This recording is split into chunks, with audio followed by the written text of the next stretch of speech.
Blessed are those who hear the words of these prophecies from the revelations of Jesus Christ. For they will soon be fulfilled. Because they did not know their prophecy, they didn't recognize him. And that's what's wrong with Christianity today. Therefore shall her plagues come in one day, death and mourning and famine. That there would be great earthquakes. Computer 70 weeks 666. are determined upon thy people. Jesus is going to bring peace to the world. The 20th century has been named by Time Warner the century of war. Barry, thank you very much for coming all the way from New Zealand, especially to give us some information, which you're just full of information. If the viewers were able to see what's on this table and what's in your bag, they would freak out. But I thank you that you've made this effort, Barry.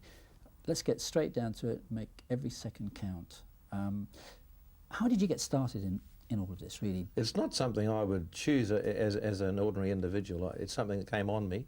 I believe it was God-given. And I'd become a Christian in the year 1953 through a train smash. A friend of mine was killed in a train, and I was driven to my knees. I think if God wants to get your attention, there's nothing like death, you know. So down on my knees, I prayed the sinner's prayer. I gave my life to Christ, became a committed Christian. And then in the year 1953, became a born-again Christian. Then I went on to 1972. That's another red-letter year in my life. I was up on the island of Rarotonga, and I'd learned a little bit about prophecy. I got interested in it. I had a Bible. I knew there were various things talked about the future. And so I was on my knees in a little house in the island of Rarotonga asking the Lord what to do next. And I was paralyzed. Now, some might say this is supernatural. I think it was, under the power of God. And my body shook. And I just flicked my scriptures over, and I turned to the passage in Habakkuk chapter 2, verses 2 and 3. And it said there, "Write my answer on a billboard large and clear, so that others can read at a glance and rush and tell others. The things that I plan won't happen right away. Slowly, steadily, surely, the vision will be fulfilled. If they do not happen right away, do not despair, for they will not be overdue a single day." Now, I was paralyzed under the power of God as I read that. My tears fell on the Bible. That's from the Living Bible, by the way. I couldn't get to my feet for about 3 or 4 minutes after that. I just shook. So I got back to New Zealand. I told my wife what had happened. She said, "What does that mean?" I said, "It means I have to write something down, the things that God has taught me." And so I did. I wrote some books. Here they are. I wrote Warning, 1978, Second Warning, 1984, Final Notice, 1989, PS, 1992, the latest one, Better Than Nostradamus, just last year. And now I'm writing another one. I've got it right here with me. It's called The Devil's Jigsaw. And even as I talk to you, this thing is so exciting, Howard. The jigsaw pieces are all coming together. And that's what we talk about, the coming together of a world government under the power of Satan.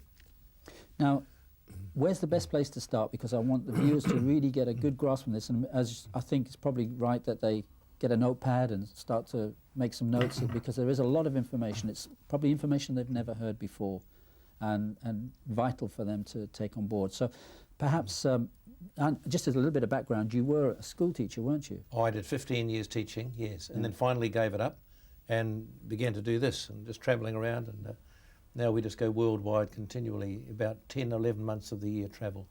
But those skills for teaching is what is necessary, because it says in 2 Timothy 3 that, you know, the Word of God is, you know, there for us to be instructed. And through someone like yourself, you're the best person probably to help us to understand these things. Well, we do our best, yes. I think the best place to start probably is the old American dollar.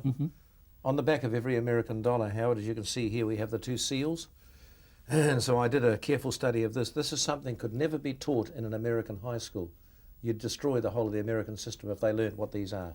These are witchcraft seals on the back of every American dollar. You'll see the pyramid with the eye and the triangle and the Latin words and so on. This side, the so-called eagle. And I did a full study on this, which is written up in this book, Better Than Nostradamus. Basically, it means this: the pyramid is the symbol of the Illuminati groups, or the world government groups, who are setting up the one world government right now, as I speak to you in 1998. Yeah, already. At the top there we have an eye and a triangle. Many people try and tell me that's the eye of God, but we know it's not, as we will show you in a minute. Down the bottom we have a date 1776, which is the date the Illuminati a secret society was inaugurated in Europe, in Bavaria actually. The Encyclopedia Britannica says under the auspices of a man called Adam Weishaupt. He was a Jesuit priest who defected and became a Luciferian. And his plan was to put Lucifer on the throne of the world, or Satan. Therefore we have that Luciferian eye in the triangle. Now, some people, of course, who belong to various societies tell me that's the eye of God, and some religious people say that's the all-seeing eye of God. I say, I will now prove you're wrong. If we look at the Latin words there, annua chaptis, it means announcing the birth of, and down the bottom, novus ordo seclorum. A friend of mine from Johannesburg, South Africa, wrote to Oxford University and asked them, would they give him a translation of the word seclorum? They said, that's where we get the word secular, heathenistic, ungodly, or godless. The word novus means new, ordo means order of a secular nature. Now let's put that in order. We have Lucifer, the eye in the triangle, saying, I am announcing the birth of a secular, heathenistic, ungodly, one world government, one world church, one world political system, and one world economic system. So then we see that they're setting the whole thing up now. Jimmy Carter called it Global 2000 and George Bush called it New World Order. And now on this side, we have here the so-called American Eagle. And I have a book at home called The Secret Teachings of All Ages by Manly Hall, who's a top Freemason writer. And he tells us that's not an eagle at all. That's a phoenix. Anybody who studies history knows a phoenix is a mystical bird that burns in the fire, and then out of the ashes of that fire, it rises again. That's exactly what is happening. Man's first attempt to set up a world government was the Tower of Babel. God destroyed that, and now in these days in which we are living, we see the New World Order emerging, the phoenix rising from the ashes. In his mouth he has or in his beak he has a piece of ribbon, and on the ribbon are written the words, e pluribus unum, which means out of many, one. The original idea was to take the 13 building blocks of America here, which are symbols of the world government, and make them the United States of America. 13 colonies, now United States. Now the plan moves on to the whole world system. The Novus Ordo Seclorum means they're taking all the countries of the world, privatizing them, selling them out, and setting up one global village out of many countries. That's what's happening. Now, the interesting thing is, I spoke this somewhere recently. There was an American in the meeting. He said, I'm shocked. I thought I knew all about this, but you gave me an added piece of information. If any listener or any viewer today takes one of these American dollars and puts it on a transparency, cut it in half, and place that circle on top of that circle, you'll see a mass of occult and Masonic symbolism, cleverly designed in those seals. These are witchcraft seals on the back of the American dollar. Tell us a little bit more about America's involvement here in this secular one world government, because you've also touched on the fact that people, and I've seen Christians actually use that one eye symbol, and it's definitely, they're being misled, because I think God wouldn't set up something that was against himself. That's the whole point. I had a guy from South Africa arguing with me one day, and he was telling me, look, he said, I've been to America, that's the eye of God. I said, cut it out. I said, why do you think Almighty God would set up a secular, heathenistic, ungodly one world government? Exactly what you're saying. This is the eye of the enemy. And right throughout history, there has been a desire on behalf of many people. For example, Adam Weishaupt, the leader of the Illuminati. We've had Thomas Jefferson. We've had many of the American presidents have known about this system, and they are in favour of setting up this one world government. George Bush called it a New World Order. Jimmy Carter called it Global 2000. And the writer of this particular book tells me that President Clinton will continue the New World Order. He is doing exactly that, as we will show you during the course of this talk today.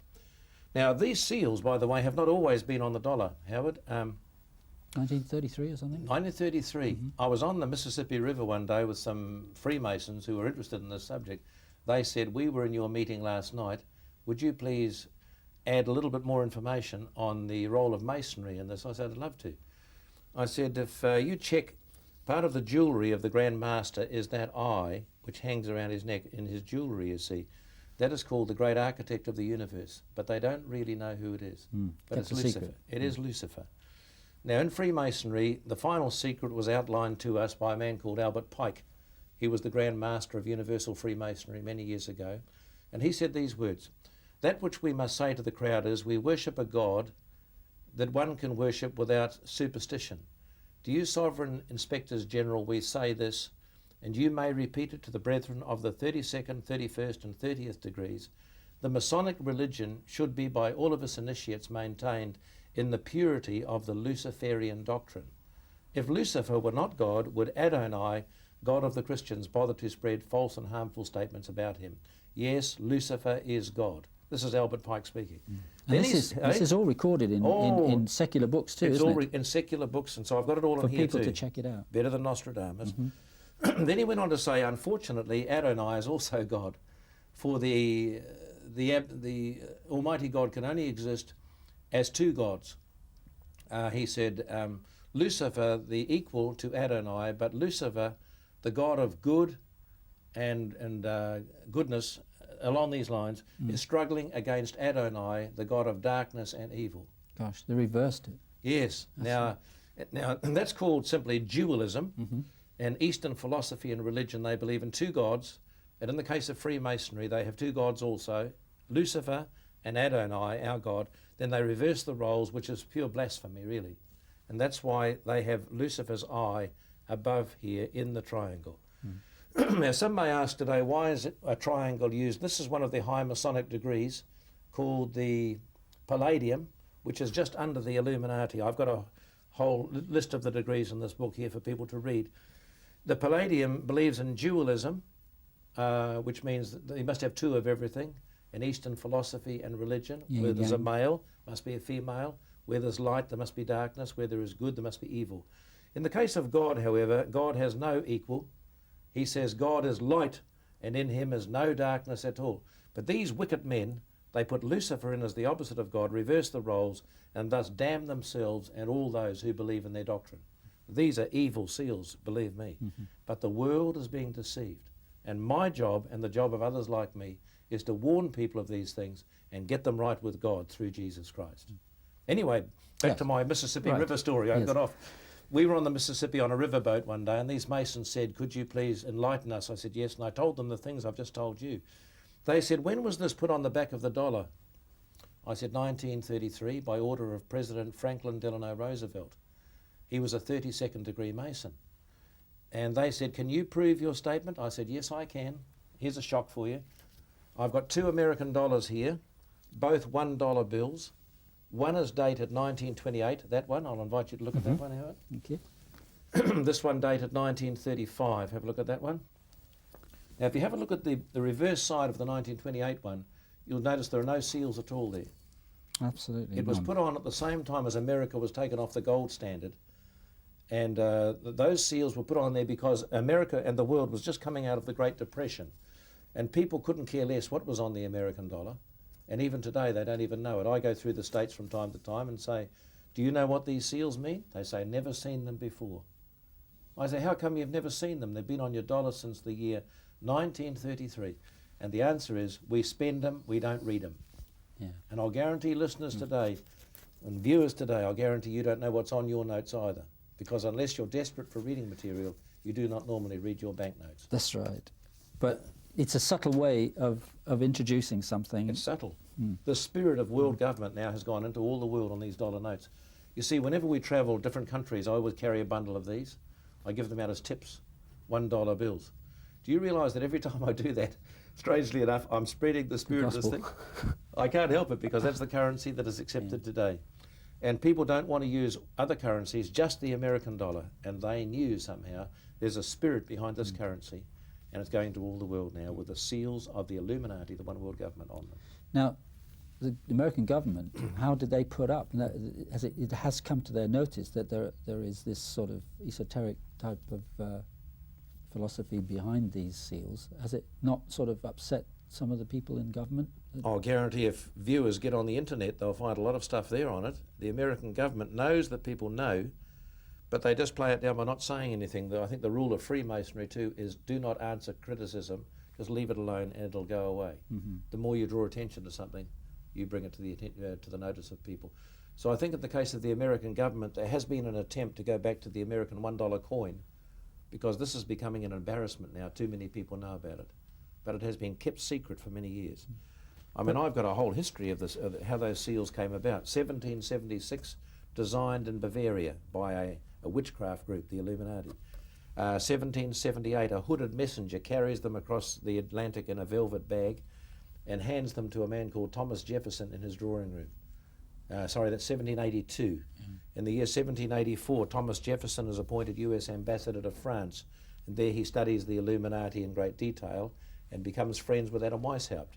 They both agree that they will continue the plan for world government. Weishaupt will look after Europe. Jefferson will go back to America and get Freemasonry going strongly there. The next year is 1870, of significance. 1870, the Palladium was introduced, a very highly secret Masonic degree, cult of the triangles. They believe in dualism, there must be two of everything, two gods and so on, and they believe in Gnosticism, the secret knowledge that will enable them to run the world. The next great date, I think, would be 1933. The seals are put on the American dollar, and that eye in the triangle, by the way, Howard, does not go on any other document in the United States of America. It's only on the American dollar. And in 1990, the next date is important. George Bush speaks publicly just before the Gulf War, New World Order, where he publicly introduces the plan.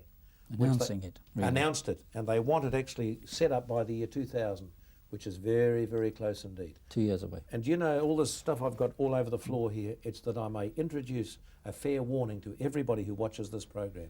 I would recommend that everybody has a pen and paper and write, get the stuff down and tell your friends.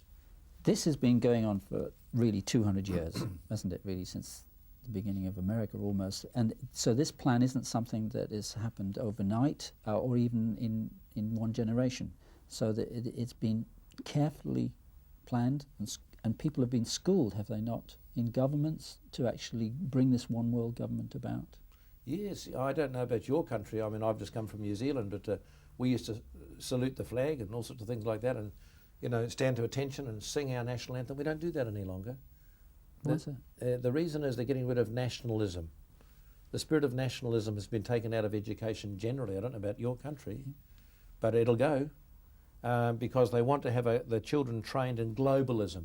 They're taking out the individual sovereignty of our individual countries. That is the whole point. And so, I mean, I'm going to talk a little bit later to you about the sovereignty of every nation being taken. People's minds are going to be boggled when they hear what I've got to say today. It's incredible.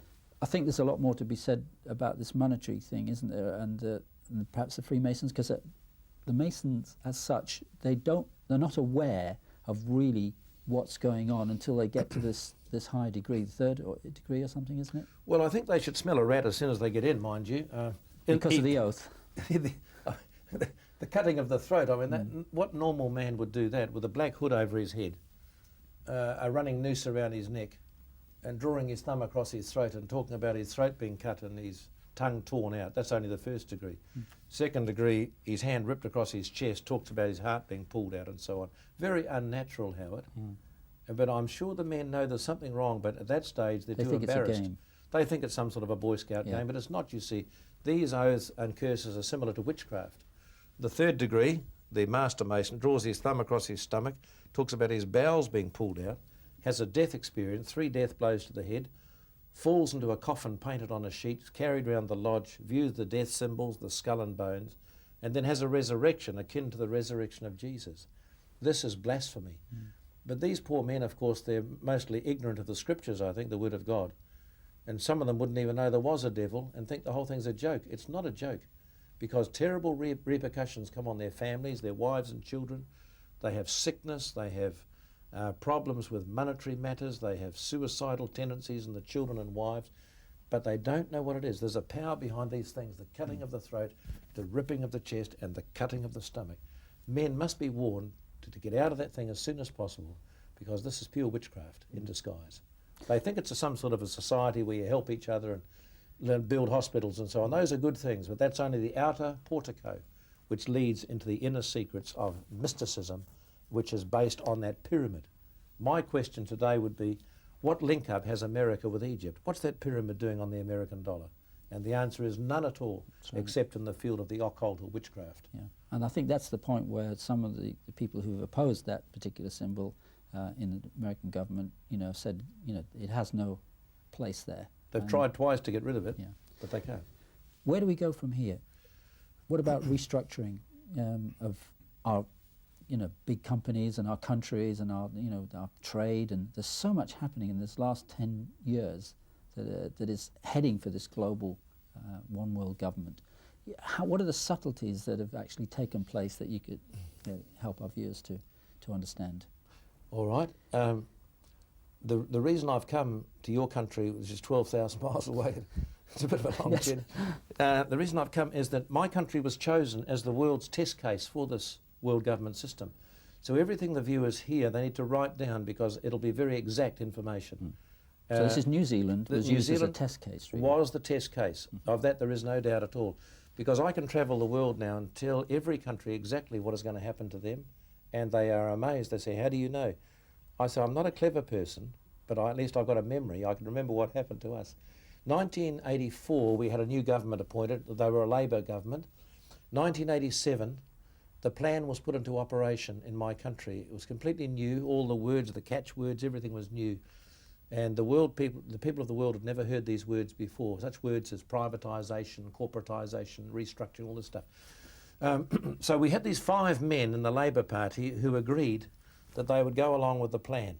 Now let's get this very clear. They did not devise the plan themselves. Where did it come from? The plan comes from a group called the Mont Pelerin Society. If anybody would like to, my French is not very good. M-O-N-T, Mont Pelerin, P-E-L-E-R-I-N. Look that up on the net. And they will discover that the Mont Pelerin Society was a think tank that was involved also with the Thule Society, T-H-U-L-E, which actually was involved in the rise of the Nazi Party and Hitler. Therefore, the repercussions for the rest of the world system are not very good, I'm sorry to say, with these people behind it. Then we have another group called the Group of 7, of course, everybody know them, the G7. The G7 comes out of the Bank for International Settlements, which meets in Basel, Switzerland. And if anybody wants to read about that, my book, Final Notice, is the one. I've got information galore on that. These people control the whole world monetary system and are actually like the father to the International Monetary Fund and the World Bank. So if the IMF and the World Bank want to lend money, they must go to the G7 cap in hand to get permission to do so. Now, these people, these 5 men in the Labour Party of New Zealand didn't tell the party of the day what they were doing. They said they had to keep it secret, otherwise they would have been stopped. So they must have been in touch with overseas people who gave them directions, gave them a list of things to fulfill. And a friend of mine one night told me, he said, I had a dream the other night. He said, I saw our Minister of Finance with a piece of paper in front of him and a pen ticking off each event with a little smile over his lips there, his little moustache twitching. And they brought out a thing called Rogernomics, which restructured and changed the whole of my country, and it is being put to the whole world at this very moment. Now, can I take you through the words? Please do. Yep. Okay, here are the catchwords. Anybody with a pen and paper, start writing them down. The first word that came out was restructuring. You'll know some of these words now. We didn't even know what it meant. We wrote letters. We said to the Parliament, what does it mean? They said it means government departments are notoriously inefficient. We're going to restructure the whole of Parliament and government and make things efficient. And all the New Zealand people, we're called Kiwis, we said, oh, good. A few weeks later, we wake up and we see the new word, catchword is corporatisation. I mean, it's such a big word, we'd never seen it before. We said, what does that mean? We knew the word corporation, but what's this corporatisation? They said, government is not good at running business, so we're going to make it like a business by corporatising it. Oh, we thought, that's great, that'll improve efficiency. So all the Kiwis said, oh, good. We wake up a few mornings later, the catchword is privatisation. We say, what does that mean? Never seen it before, you see. Don't forget, we're the first country in the world. Everybody knows the word today, but not then, 87. They said it means that going to improve efficiency because the corporations will now be put in private hands and the government departments will be handed it to people who really know what they're doing with business acumen and so on. And we all said, oh, good. The next one makes us smell a rat. The next catchword comes out, shares. And we say, hello, hello. You're not selling those shares overseas, are you? We write to government, they say, no, no, we know what we're doing. We're keeping 51% in the country and we're only selling 49 overseas. And so all the Kiwis said, oh, good. And then we learn there's a bunch of guys overseas called investors who are looking for a quick buck. And I should tell a little story here now, if I may. We were in Sri Lanka last year, and I found that every country on earth has their own little catchwords that are slightly different to the ones we had in New Zealand, just in case anybody with a sticky beak like myself comes around and discovers what they're up to, you see. I said, what's your catchword here? And the Sri Lankan people said, our catchword is peopleisation. I said, what does that mean? They said, it means that when they sell a government department and corporatise it and privatise it, they sell the shares to the local people and some overseas. The local people's shares are called the peopleisation shares, which makes the people feel secure in the knowledge that they have full control over the next government department, you see. So what happened was this, that what you do is you bring in a little hiccup in the stock market, such as we had in 1987. Do you remember New York sneezed and the whole world caught a cold? It only lasted for one day. Every stock market in the world went down on that day. Who sells the shares when you have a hiccup? The peopleisation people, the locals, or the people who are buying them up overseas? Answer, the local people sell them because they're scared stiff. And who buys them? Who buys them? The guys who've got the minority shares. Over. That takes them up to over 51%, and at that point, your asset has gone overseas, never to return again. And so whenever you listeners or viewers see the word privatisation in future, they add another word to it, goodbye, and the other word is forever. And you will never see that government business again. It's gone forever. Now at that stage, the government of the day can now repay their loans to the IMF or the World Bank, whoever's lent the money. They pay the loan, a one-off, but now they've lost their asset. They can no longer generate currency, and they no longer have any currency. They're broke. So we move to the next stage, which is called investors. We then invite investors to come into the country, and when I come to your country, Great Britain, who do I see walking the streets? I see people from every country on earth. Driving in on a bus the other day, the bus driver said to me, the name of the game in this town, London, is Spot the Englishman, because they're from everywhere on earth coming into your country, and the same applies in my country now. We have mainly Asians, because Australia, New Zealand and Fiji and the Pacific Islands have been set aside mainly for Asian immigrants, investors. This side of the world, you're accepting others. You go to Canada, they're mainly Indians in there. This is the way it's being all set up. It's a global village, isn't it? Very carefully done. Now, you've got all these investors coming up, buying up the rest of the country. And the biggest shock of all was, I just learnt before I came over here, we're passing a new bill in New Zealand in the month of May. It's called MAI, M-A-I, if you'd like to take a note of that, please, which means Multilateral Agreement on Investment. This is being secretly passed by the Cabinet in our country, and not through Parliament, which allows overseas people to come in and buy the rest of New Zealand. Nobody can stop them for 20 years. No government coming to power can ever stop this bill going through. And the bill is going through secretly. It's come out from the OECD. Yeah.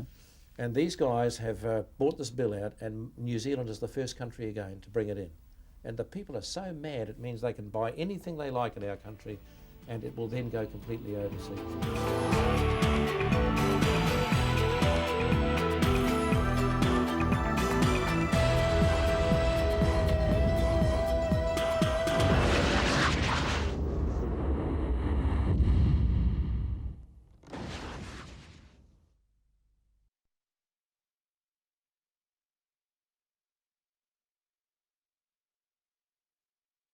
Blessed are those who hear the words of these prophecies from the revelations of Jesus Christ. For they will soon be fulfilled. Because they did not know their prophecy, they didn't recognize him. And that's what's wrong with Christianity today. Therefore shall her plagues come in one day, death and mourning and famine. That there would be great earthquakes. Computer 70 weeks 666. are determined upon thy people. Jesus is going to bring peace to the The world. 20th century has been named by Time Warner the century of war. Please listen to this. This is from my new book. I haven't got the book out yet. I've just got it partly written. A late-night phone call to a newspaper editor exposing a scandal involving a large business firm or one of its top executives. Or a news article pointing out that investors are looking at greener fields elsewhere. This is called capital flight. All these things can set off a stock market crash. Confidence is shattered very quickly as nearby neighbouring countries go down and a domino effect comes in. Let's understand that none of these things are by accident. They are all very carefully worked out. That stock market crash we had the other day only lasted one day. Do you remember the American one went down? Yours went down too in England here. And the next day they're all up again. Why? Just to shake loose the peopleisation people, that's all, and to sell the rest of the shares overseas. But let's move on. Yes. New Zealand, the test case country, they then brought in the final stage of indignity, and that was to change our political system. It's called MMP, following the German system, mixed member proportional, where they get rid of the two major parties. All right, now my guess is you will follow New Zealand somehow, I don't know how. You must do something like this, bring in a coalition government, such as they brought into New Zealand. It's an absolute shambles. It's just they're a laughing stock. We no longer have any power in politics. It's completely stripped away. Masses of little parties here. Nobody's got any strength. Right. United we stand, divided we fall. They've done it to us. And now the guys who bought the assets overseas are controlling my country. Have a look at the back of my latest book here, the last book I wrote. Who owns New Zealand at the moment? Who controls the railways? The United States of America. Who controls the ferries between the two islands? The United States of America. Who controls the buses in our capital cities? Scotland, stagecoach buses, mind you. Who controls New Zealand telecommunications? The United States of America. Who owns the biggest newspaper in the country? An Irishman called O'Reilly. Now the same thing applies in America. You go there, who owns the Rockefeller Center? The Japanese. Who owns Universal Studios? The Japanese. Who owns 7-Eleven, the late night shopping center? The Japanese. Who owns Pebble Beach Golf Course, Monterey, California? The Japanese. They're doing the same to your country. But wait a minute, that's not all. Look at this. This is one of the biggest magazines in Australia. I spend a lot of my time in Aussie. Have a look at this. There's the magazine called The Bulletin, and they're saying, who owns Australia? There it is, gift wrapped. Now that's incredible. And when I turn it, Tell us who does that. Well, when I turned inside the magazine, I found out who owns Australia, and it's certainly not the Australians. And who owns New Zealand? Certainly not the New Zealanders. Let me read to you from this article here. Australians, dreaming of owning their own homes, fail to see the country being sold off around them and is being sold to overseas investors at a record rate. In the 4 years to July 96, overall foreign ownership of Australia, publicly listed companies, rose from 25% to 35% of the total. The biggest stakeholder is the United States, 23%, followed by Britain, 20%. You guys, you've got it. Japan, 13%. Netherlands, 3%. Belgium, Luxembourg, 2%. Switzerland, 2%. I think it added up to, what did I add those up to? 23 plus 20, that's 43. Japan, 53, 56, 59, 61, 63%. Overseas owned, but that's not all. And then here, then it gives you a page, look at this. Pages and pages of all the countries that own Australia. But it's happening all over. It's happening here too, but nobody's had the gall to write this in your magazine. That's true. But I can tell you what's going to happen to your country. You'll follow the plan that New Zealand adopted years ago. This is, again, was done as a test case by the people that are in power to bring about this, or their intention is to bring about the one world government. How, what other things could we look out for? For example, the telecommunications, a powerful thing for every nation, is now has been taken out of government hands, government control, privatised. And that is, what do you think the significance is for that? Let's talk about telecommunications for a moment. Listeners viewers will all know of a man called Dr. Henry Kissinger. He's called sometimes the public relations man for the world government people. He was a student of three great politicians in Europe many years ago, a student of Metternich from Austria, Bismarck from Prussia, and Castlereagh from England. Well known, these men. He borrowed many of their phrases. He speaks of a global concept. Henry Kissinger said, I don't have any feelings for small nations as such. I see the whole world as a globe. He speaks of a balance of power. He said, when we bring about a peace mission, we don't want to have perfect peace. We want them balanced on the edge of war and peace, for they are easily manipulated. That's why in Ireland, you see, there's some sort of peace over there, but they're on the edge of war all the time. South Africa, between the ANC and the Zulus, on the edge of war all the time. Russia and America, some sort of a peace, but still spying on one another, called the balance of power. Now, Henry Kissinger made an interesting statement. He said, by controlling energy, we can control nations, and by controlling food, we can control individuals. And this is exactly what they're doing now. They're selling up small business, getting rid of them and merging big business until about 6 companies will run the whole of Great Britain. 6 companies will run the whole of America. 6 companies run the whole of Australia. That's called centralisation. And small business will be driven out. They're using taxation and over-rating to get rid of small business, you see. Now, with regard to the world government, do you remember what he said? By controlling energy, we can control nations. Anybody who's taking notes today of this program, I want them to write this down.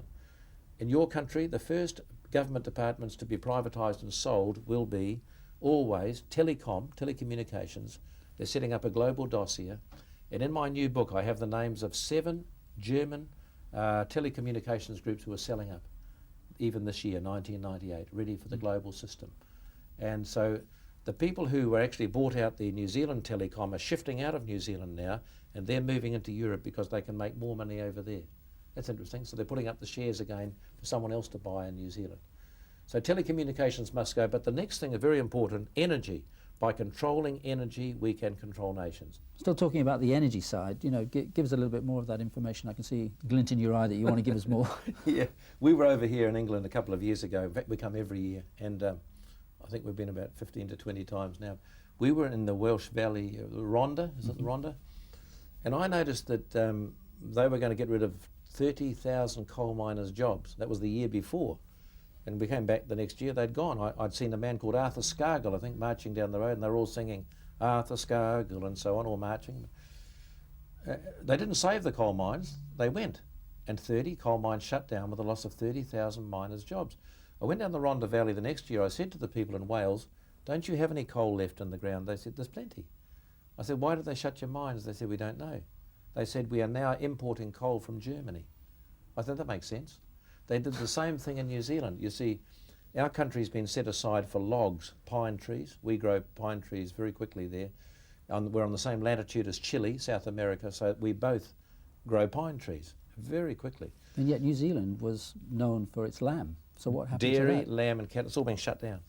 They're getting rid of them. Well, why? For this reason, every country on earth now has been set aside under the World Government Plan. It's called interdependence. And every country now has 1 or 2 products only they are responsible for. For example, the other day I was, where was I? In Australia, in a town called Mildura. They were well known for orange juice. I saw big trucks coming down the road, going on their way to the rubbish dump. I said, what's in the truck? They said, oranges. I said, what's happening here? They said, we're heartbroken. We have all these orange trees bringing forth oranges, and now we're bringing in our orange juice from Brazil, and ours are being taken to the dump. A man from Sweden told me the same thing's happening over there. They're getting rid of their apple trees to make way for the other countries in Europe to bring their apples up there and so on, you see. It's just criminal. This is where men try to play God. They're in for big trouble, I'm telling you. So even this thing about the coal mines closing down, it's not because they're not necessarily viable, it's because there's something else afoot. There's something else afoot. I hesitate to use the word conspiracy, you see, because as soon as you say that, they say, aha, conspiracy theory. This is not a theory, this is a fact. Now, let's use New Zealand for an illustration. You see, we have pine trees growing left, right and centre, cattle being driven off the land, sheep numbers cut back, and now we have all these pine trees everywhere, and we see our wharves are full of them, piles and piles on every wharf in New Zealand, selling them overseas. We used to sell them at $150 a cubic metre, then they put them up to $450 a cubic metre. We couldn't afford those. Who could? Japanese and Koreans could. So now we ship them to Japan and Korea. Until when? 1987. And now they've attacked Korea and Japan, and the logs are still sitting on the wharf because the IMF is now getting them ready for world government. They're now getting Southeast Asia in on the plan, which I will explain in just a moment. Gosh. I would say there probably is a conspiracy then. You know, we've got to actually look at where we're all heading. Where is this all going to lead us to in the end, you know? Well, I think another question, Howard, must be asked, how come I can come here and tell you what's going to happen in your country exactly, without any doubt whatsoever? I don't say maybe or could be. I'm telling you what will happen here. And you can prove it. And I can prove it. Let's do it. Because it follows a certain plan, and it's exactly the way it will go. Okay, let's move on to another little thing for a moment here. Would the listeners or viewers write down the catchwords that will be used when they change the system. And you're allowed to laugh if I mention some of these words that you understand. Have you ever heard the word, for example, pain? This is one of their catchwords they will use. There is some pain to be endured, they will tell you. Another word is belt tightening. Have you heard that phrase? There is some belt tightening to be done. Another one, light at the end of the tunnel. Don't worry, there is light at the end of the tunnel. Another word will be redundancies, which simply means you get the sack, but redundancy is a very nice word. It sounds better, you know. A golden handshake in some cases with a brown paper envelope with a lot of money to help you move on down the road. This is all part of the plan, and it follows exactly the New Zealand plan to a T. And that is how I know what is taking place in Southeast Asia at the moment is not by accident either. I've just come through Korea last night, and I can tell you I was there for 5 hours and I asked a lot of questions while I was there, and I've got all these cuttings from the papers. They're following the New Zealand plan exactly. Another word people need to write down, a catchword, is reform.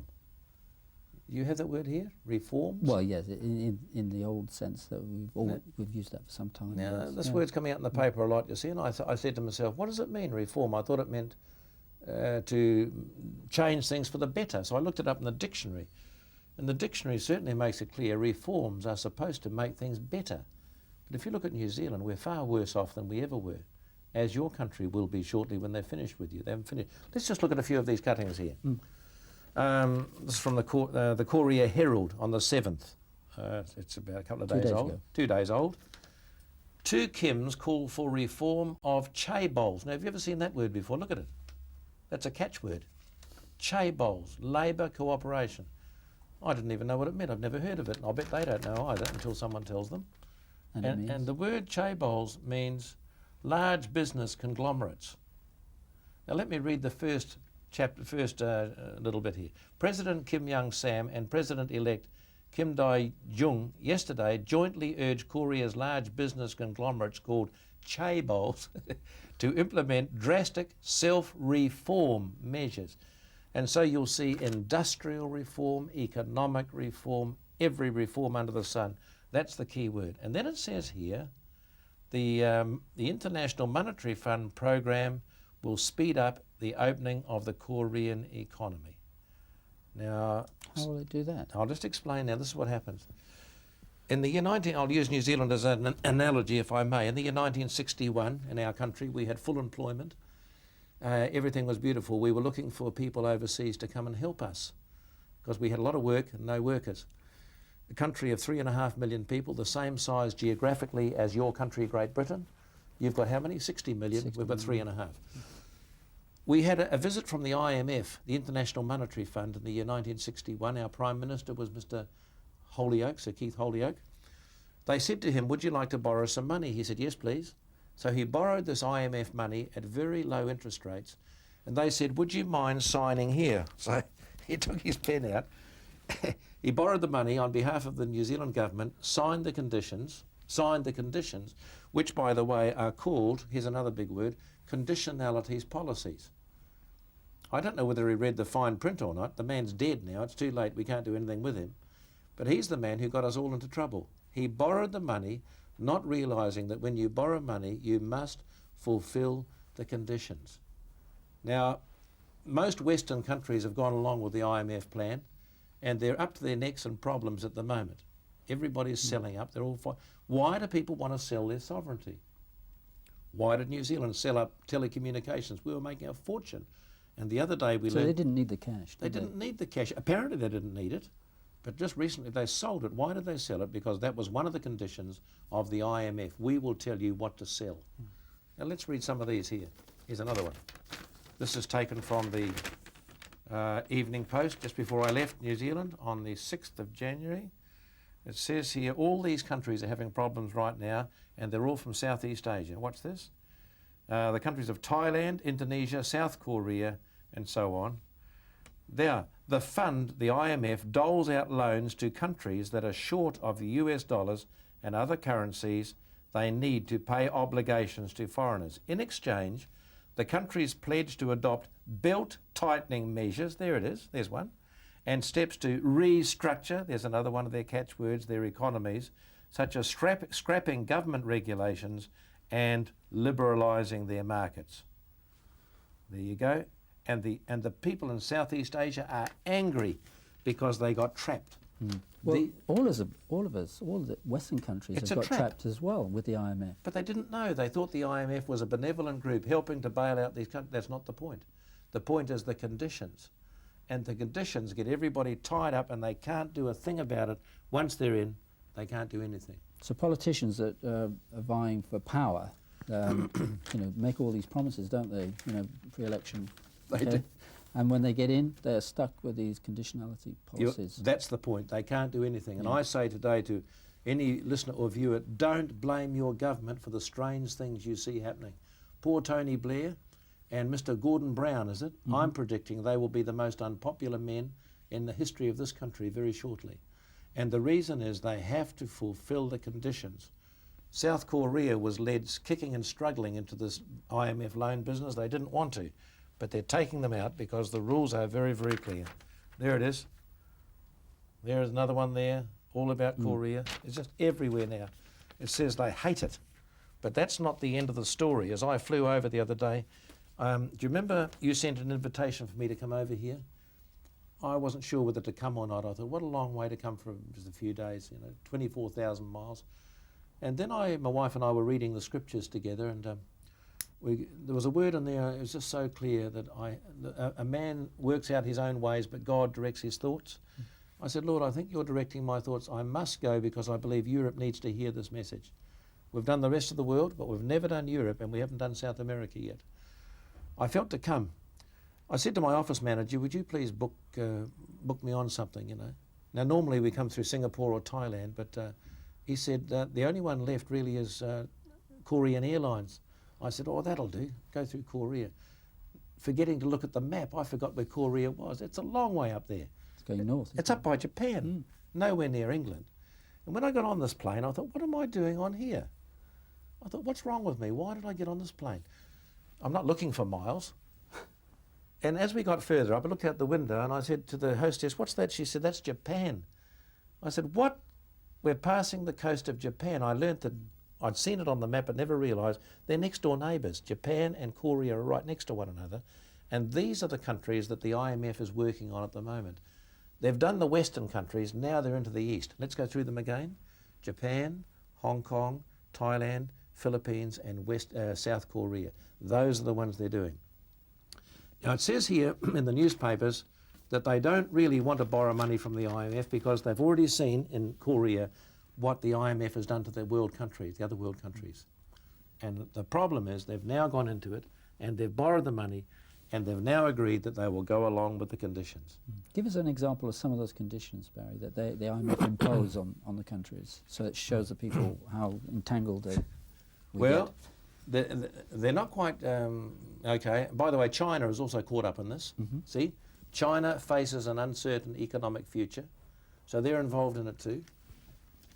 The conditions are that they will go through those stages I mentioned: restructuring, corporatisation, privatisation, sell shares.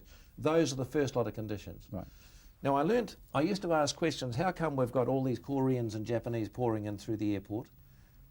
Plane loads coming in every week, 4 plane loads a week from Korea. They're not coming now.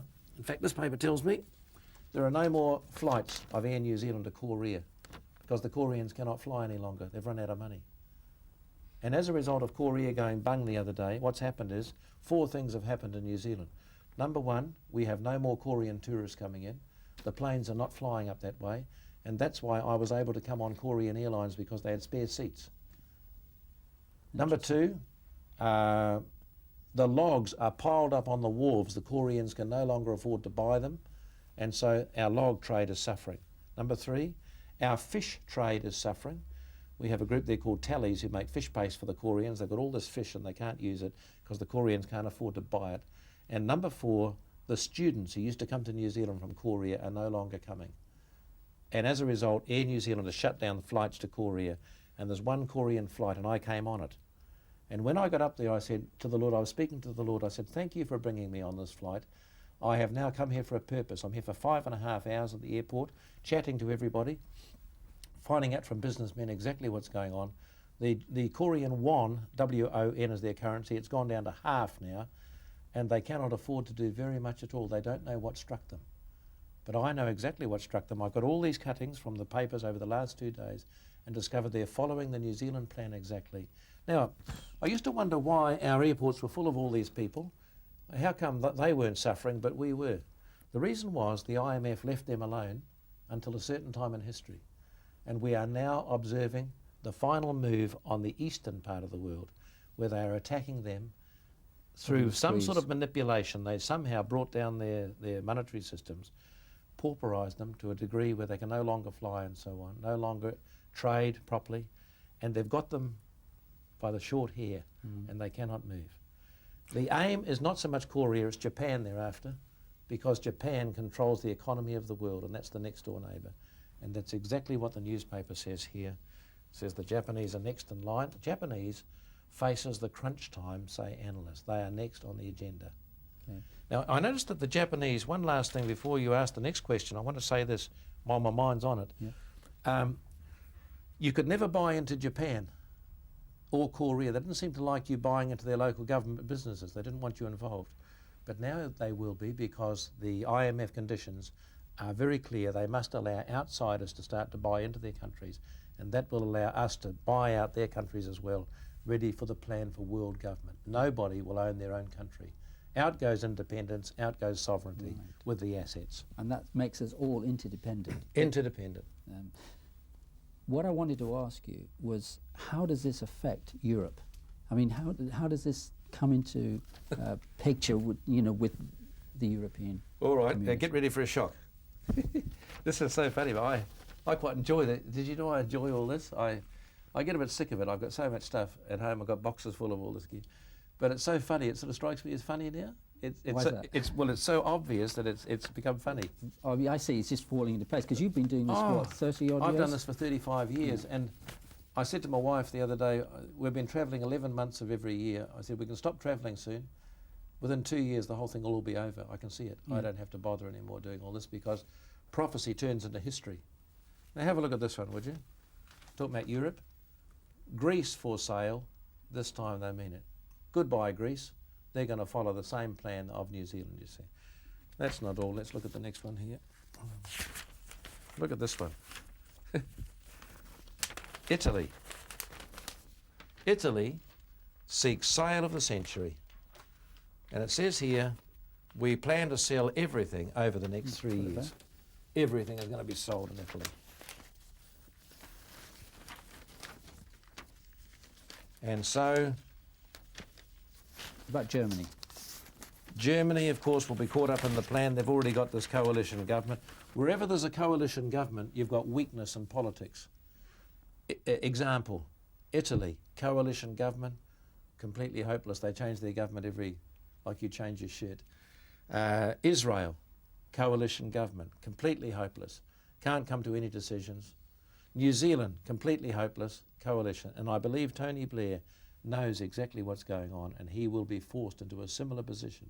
Already you've got rid of Scotland, you've got rid of Wales. This country is broken up. You can't call it Great Britain any longer, it's just England. Yes.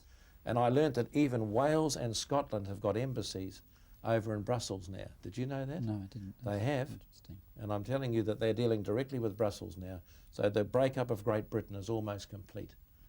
You must break them all up, present a problem, and then solve the problem for you. That's called the Hegelian dialectic. A German philosopher called Hegel says you present a problem, you make the problem up, by the way, then you solve the problem yourself and you get everybody trapped.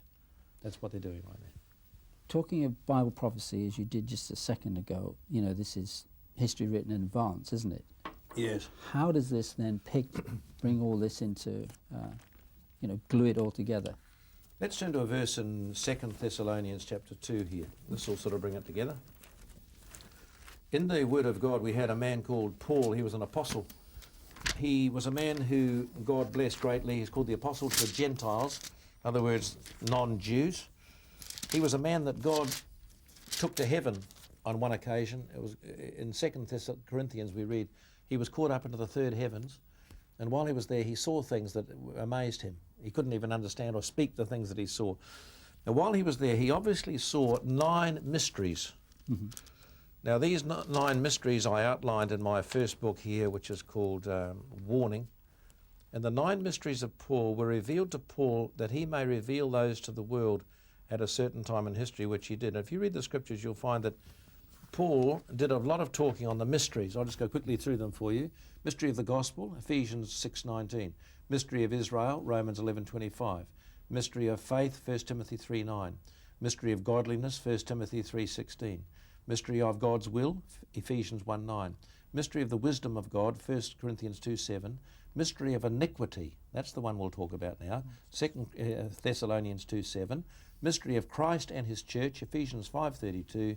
Mystery of the resurrection, 1 Corinthians 15:51. Let's read about the mystery of iniquity in 2 Thessalonians chapter 2, verses 6 and 7. Referring to a great world leader who will arise shortly to control this global village that is being set up now. Verse 6, and now you know what withholdeth, that he might be revealed in his time. For the mystery of iniquity doth already work, only he who now letteth will let, until he be taken out of the way. A man called Dr. Ivan Panin of Bible numerics fame, a Russian mathematician years ago, worked out the scriptures in mathematics. He said the whole thing is mathematically put together.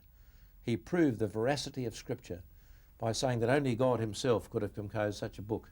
66 books, 40 different authors, but all come to a conclusion over a period of 1,500 years that this must be the word of God, because it all links together. It's amazing. Couldn't happen to any other piece no of other literature.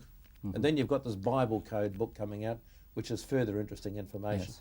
But Panin said if you want to understand verse 7 about the mystery of iniquity, and verse 6, they sort of interlink one with the other. The Antichrist is the one who will be revealed, and he's the man who is going to be behind the mystery of iniquity, together with Satan, the eye in the triangle on the back of the American dollar. The Luciferian plan on that dollar is actually the mystery of iniquity.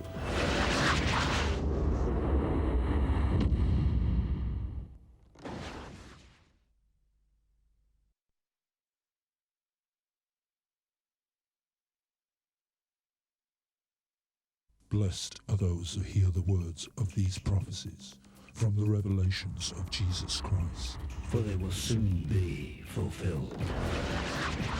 Because they did not know their prophecy, they didn't recognize him. And that's what's wrong with Christianity today. Therefore shall her plagues come in one day, death and mourning and famine. That there would be great earthquakes. Computer 70 weeks 666. are determined upon thy people. Jesus is going to bring peace to the world. The 20th century has been named by Time Warner the century of war. Now what's the penalty for treason? Death. Death by hanging. The back of my book, they used to call it treason, now it is called privatisation. And they're selling out every country on earth. And in my country, I wondered why they didn't hang those 5 men who did it. They sold my country that I love. I mean, I guess you love Great Britain. You're born here, you love your own country. And I got a bit angry. I thought, these guys should be hung. I made an investigation, and I found that the penalty for hanging was taken off our law books just a few months before they started this system. They knew exactly what they were doing. They were skilled in law enough to know that they could have been hung for privatising and selling up their country little by little. It's almost like losing a war totally to, like the Second or First World War, where you would have lost to a foreign government then. In this way, you've done it kindly by trading. It's disgusting. It's done through. Anyway, I wondered, I thought, now how many of our politicians know about this thing? We had a Prime Minister in New Zealand called Mr. Muldoon. And Mr. Muldoon was a man who was reading my books, apparently. Someone had sent these to him and he used to read them. And we received a letter from the Prime Minister one day, would you come and visit me at the Parliament building called the Beehive? It's built in the shape of a beehive. So we got in there, my wife and I got into his office, and we stayed there for an hour and a half talking to him on private matters. As we came out, his secretary leaned across and said, how did you last for an hour and a half? He normally throws people out after 20 minutes. I said, if you knew what we were discussing in there, you would know why I was there for an hour and a half. I could never find out whether Mr. Muldoon was a world government man or not. I knew that he was one of the 6 directors of the World Bank. But we were asking questions one of another, really trying to find out what the other one knew. But we were playing cat and mouse. it was quite interesting. I'd say, Mr. Muldoon, let me show you this. And I'd show him the secret information. He'd go to his filing cabinet and say, have a look at this. It was quite funny. And for an hour and a half, we were going backwards and forwards. But we never revealed really everything we knew. Why not? Well, he didn't really want to tell me what he knew about this thing. But later on it came out. I'm quoting now from the Sunday Star in New Zealand, 27th of January, 87. I have to be very exact because when I make allegations like this, I can go for a skate if I make a mistake. So I'd rather quote what people actually say to what I think. Listen to what Mr. Muldoon said. We must see what we can do to mobilise public opinion in our various spheres of influence to give political support to the difficult decisions that have to be taken by the governments of the G7. So he's saying that they are some of the originators of this plan to implement the policies that are seen to be necessary. The G7 proposal involves some loss of sovereignty. He knew it was going to happen. He's dead now, but he knew they were going to sell up New Zealand by the participants, and that is where the political difficulty arises. If the public, or more correctly, the electorate of those countries, can be persuaded, the result of that loss of sovereignty is higher standards for all the people of the world, the political difficulty will be overcome, said Mr. Muldoon. This is called the mystery of iniquity. And Howard, without this book in my hand, I would say, what a wonderful plan. Right, yes. We're all going to be responsible for one product, and therefore we can't fight our neighbour because you'll have a product that I need and I'll have a product you need. So it brings peace. We're all going to be peaceful from the year 2000 on. The idea is we will have our arms around each other's shoulders, we will be swaying backwards and forwards, and we will all be singing the song, We Are the World. Mm-hmm. That song came out at the right moment, you see. Nationalism goes down, we become international, members of a global village, e pluribus unum, out of many, one.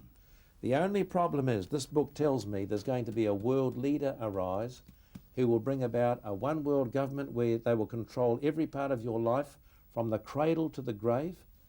There will be a one world money system which will involve a silicon chip in the right hand or forehead for buying and selling. There will be one world law system so that they will catch you in any country on earth, and that is why telecom is buying up everybody's telecom. Get the idea? Mm-hmm, mm-hmm. It's a global communication system, and there will be one world religion where you must show tolerance to all other religions on earth. We have a little problem with that, in that Jesus Christ said he was the way, the truth, and the life. He doesn't use the word the indefinite article, he uses the word the. And therefore, I find I can be kind to these people, but I cannot tolerate anybody else telling me there is another way to heaven apart from Jesus Christ. Well, especially when it's a lie. It comes from God's word itself. This is God's word. No other name under heaven. Yes. And that Jesus Christ. No other name. And that's why someone said to me the other day, you have a very unusual job, you know. He said, I've never ever heard of a job like yours, travelling around telling everybody all this stuff and preaching from the Bible. You see, this is the only book that speaks with authority about where we came from. It tells us what we're doing here, and it tells us where we're going to. And if anybody else can show me any other book, I'll be interested to hear from you. But until that time, I'll still listen to what God is saying. And I find in here that I have discovered that in the middle of all this world mess, as they sell up every country on earth, we have another country up there. Jesus said, I go to prepare a place for you. And if I go and prepare a place for you, I will come again and receive you unto myself. He said, in my Father's house are many mansions. And I'm age 64 now, Howard. I'm getting on. I should be on the pension by now. But the good news is I've got another place up there. They've sold my country here, but they'll never sell that one, because the builder and maker of that country is God himself, and his son Jesus came down here to make me his son. What a wonderful message we have to preach. It is incredible. Wonderful. One of the things that the viewers should take note of, I think, is the fact that we don't expect them to accept what is written in the Bible just, if they're a first-time viewer and they're not even have any faith or any founding in faith in their life. They need to come to an appreciation that God's word is valid, and they can only do that really by studying it themselves. It isn't something that is just, that we ask them to accept blindly, do we? So one of the things that authenticates the Bible, I believe, which it did in my life when I was a young man, was the fact that these prophecies so many of them have been fulfilled over the last few thousand years, and there's a very small part of those prophecies that are having fulfillment right before our very eyes today. It's true. This is all part and parcel of it, but let's just try and identify what part Europe plays in this, what part the Antichrist is playing in this, how this is how he's going to control this one world government. Where would you actually like to start there, so that we can make All it a right. little clearer for you? First of all, the first point you raised was very good, in that anybody who wants to know whether this is real, we don't base our lives on guesswork, for goodness sake, That's or right. It's a waste on of time. conspiracy theories. That's just nonsense. I've got no time for that. I'm a very practical person. My friend over here, Graham, brought me over in the car today. I said to him, how did you become a believer? He said, I just prayed that God would reveal the truth to me. And I say to any viewer or listener today, that you pray the same prayer. Say, oh God, reveal to me these spiritual matters that I may establish. This is the word of God. That's one way, the witness of God's Spirit in here. Here's another one. I'm reading from Revelation 19 and verse 10, the latter part of the verse. The testimony of Jesus is the spirit of prophecy. Now that's good. I'll say it again. The testimony of Jesus is the spirit of prophecy. My testimony, Barry Smith, is summed up in the words of the old song, once I was lost, but now I'm found, was blind, but now I see. Now Jesus was never lost, therefore he could never be found. He was never blind spiritually, therefore he never needed to see again. He was always with full capacity. He was okay. In our case, all of us are sinners. We know that. I mean, I'm a sinner. You're a sinner. Everybody who's viewing this program today is a sinner. How many lies do we tell to be a liar? 1. How many things do we steal to be a thief? 1. How many sins do we commit to be a sinner? 1. In James chapter 2 verse 10 it says, if we keep the whole law and offend in one point, we are guilty of all. Therefore, if we're sinners, we need a Saviour. And I praise God today. I'm grateful that God's given us this book. What a wonderful book. And the answer is found in here, not only to the problem, but the answer is found for peace of mind for everybody viewing this program today. Now, the Antichrist, is it? We're going to talk about him for a minute? Yes, please. Let's help to identify him. Who is the Antichrist? What is the Antichrist? And really what it leads to, the mark, receiving the mark 666, and how we can perhaps be prepared to not accept it, really. All right. The Antichrist is spoken of, that verse we looked at before, 2 Thessalonians chapter 2, 6 and 7. It says something stopping him from being revealed. Now, Dr. Ivan Panin, the Russian mathematician that I spoke of before, said that which is restraining him is actually the devil himself, or himself. I'll read it to verse 6 again. And now you know, 2 Thessalonians chapter 2 and verse 6, now you know what withholdeth that he might be revealed in his time. The Amplified Bible says, in his own appointed time. This man is alive on earth today. He has a number of qualifications. If people would like to get their pens and papers out and write down his qualifications, I'll give them to you. Number 1, he will be a non-religious Jew. The reason for that is Jesus was the Christ. This man is the anti-type of the Christ. Now we know that Jesus was a Jew, according to the flesh. It says in Hebrews, he sprang from the tribe of Judah. Therefore the Antichrist must also be a Jew, for he is to be accepted by the Jews as their Messiah. I wonder if we're aware today in this room, everybody in this room is aware that we're living in 1998, which is the 50th Jubilee from the beginnings of the State of Israel, 1948. This is the year when they have their Jubilee. Right. And that's why there's a big movement in Israel. I go there every year with a tour party. We find there's a great movement there looking for the Messiah. There was an old man recently who was living in Brooklyn, I believe, in New York. They thought that was the man, but he died. He had a heart problem, and then he died, so they were very disappointed. Because the Jewish people say that the Messiah doesn't necessarily have to be a spiritual character. He could be of secular nature as well. So what they're looking for is a great man of peace, who will bring peace. That's all they want mainly. They're sick of this fighting with the Arabs, bombs going off in the middle of town. All they want is a man of peace. He'll be a man of politics who can bring nations together. He'll be a man of world peace that the nations will accept as a peacemaker. He will be a world traveller. The Word of God gives us all these details about him. He'll have something special about his eyes. I've got scripture for all this in my books here. There'll be something about his mouth, says he'll be a boastful man. He will be a world traveller. It says his aim will be world domination. He's going to have tremendous charisma, isn't he? Tremendous Because charisma. he draws all people to him. And he uses miraculous signs. He does later. He gets in on the spiritual scene later, meets another man called the false prophet, who will give him satanic power to actually do strange signs. There is a guy called Sai Baba. I hear about him in Malaysia when I go there. A lot of the Malaysian people worship this man or go and listen to him. He's like their guru. He can put a vase on his hand and go, and it'll turn into a pile of ashes. Of course, they said, that's a miracle, that's wonderful. People will follow anybody who's doing signs and wonders. That's why Jesus said, be careful. He said, an evil and adulterous generation seeks after a sign. He would rather have us use our intellect than start seeking that sort of thing. God says, I'll do the signs and wonders. You do the preaching of the gospel. Right, exactly. And the signs and wonders will follow the preaching of the gospel. Not the other way. Interesting, isn't it? Yeah. So, okay. Now, this Antichrist man then must be a Jew, but he must be of a non-religious nature. You say, do you have scriptures for that? My scriptures are found in John 5, I think it's verse 34. This is what it says. I'll read it to you, showing his non-religious Jewish nature. First of all, John 5,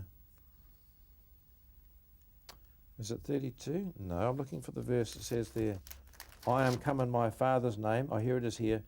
John 5:43. Sorry, I am come in my Father's name, and you receive me not, says Jesus.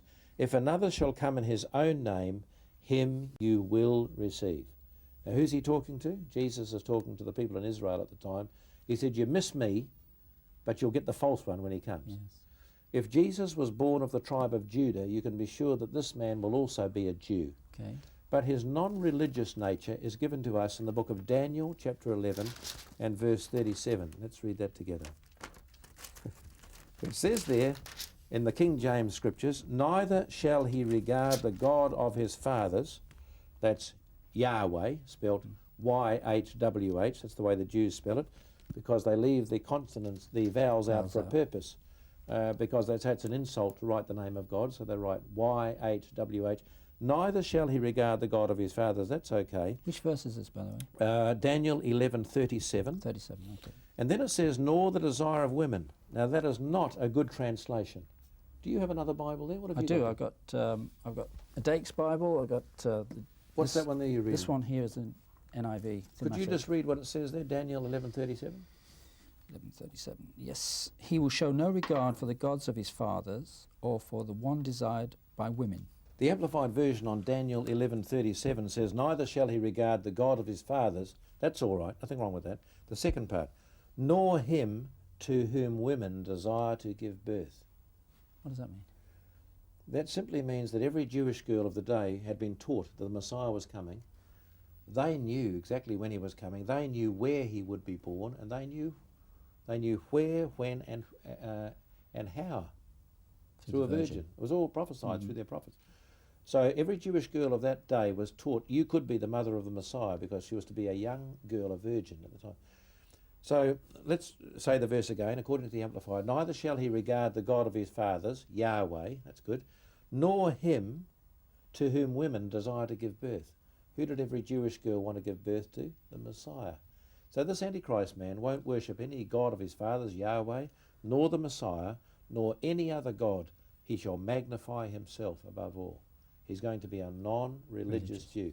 In other words, his parents will probably attend the synagogue regularly on a Saturday, but he will not. He will be of Jewish birth, but not a religious Jew. And believe me, when we go to Israel every year, it's shocking. On the Sabbath, we go up to Tiberias, for example, alongside the Sea of Galilee where Jesus walked. You've got about 3 disco bands vying for one another just as the Sabbath starts. The Sabbath starts at sunset on Friday night, right to sunset Saturday night. You'd think all the people would be in the synagogues worshipping, but the young people are completely godless and secular. They have no time for God at all because the Lord has not yet revealed himself to Israel. This is called the times of the Gentiles. And so this Antichrist man is going to arise. He's got all these qualifications. Perhaps I could read them from my book here, can I? Please do. Okay, this is from my book, Warning. These are all taken from the scriptures. He will arise after 10 nations in the common market. We already have 15, so he could arise at any time now. 3 of the 10 are going to be rooted out of the common market through this man's power. We don't know who they are yet. He will arise out of the nations, possibly from Germany. We assume this from certain scriptures. He will be one man and not a committee. Someone said a committee was a group of people who individually can do nothing and collectively decide that nothing can be done. So they're going to get one man to run the common market. He will be Jewish, but of non-religious nature. He will be a man of boasting arrogance. There'll be something special about his eyes. He's outstanding in his field, peace negotiations and so on. In spite of that, he's not to be trusted, the scriptures tell us.